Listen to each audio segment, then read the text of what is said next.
And I want to bring into the conversation a good friend of ours, also our supervising producer, Shannon Hunt, who experienced this firsthand. Shannon, I didn't know that you had gone through this. Right. None of us did. And tell us a little bit about your journey with that. Well, it was my first pregnancy. They ran an ultrasound, and there was a gestational sac, but no apparent embryo, no heartbeat. Basically, it just looked like a little black dot on the screen. Like you have a fertilized ovum, and you're probably very early on. But in order to better determine the due date, they said, let's run an HCG test, the blood test, to look at your hormones. And I will never forget the call. The doctor called me. I was at work, about to go on set for a show. And he said, I'm so sorry, but your pregnancy is not viable. Your HCG levels are consistent with someone who is probably about 3 months pregnant, and they're not increasing at the rate that they should. And based on that and the ultrasound findings of no heartbeat, no embryo, you know, there's not a baby here, and there's not going to be. And I was devastated. This was a very wanted pregnancy. I started crying. It was a really hard time, but I thought, okay, yes, rationally, I can think this through like a logical person.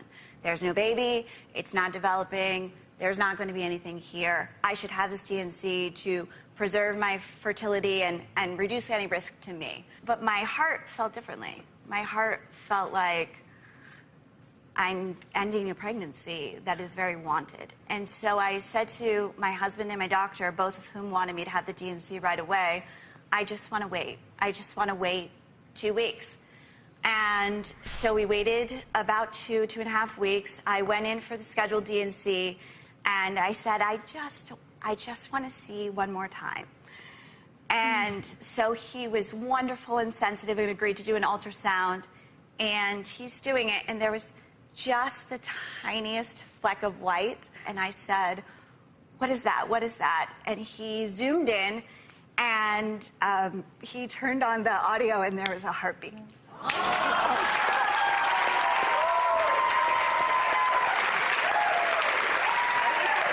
Shannon, I think that there's a baby there.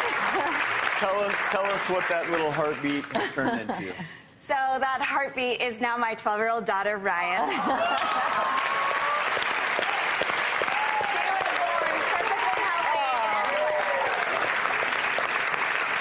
So, I mean, you know, your instinct, your intuition, yes, it's not hard and fast science, but there's an art to the practice of medicine as much as there is a science. And again, there's always risks, and you know, there's a risk of, yes, if it is a non-viable pregnancy and you miscarry, of starting to hemorrhage and bleed at home. But if it is a desired pregnancy, and you have a plan in place, if I start to bleed, this is what I'll do, I'm near this hospital, et cetera, and you can work with your doctor. Waiting and checking again is really the standard of care.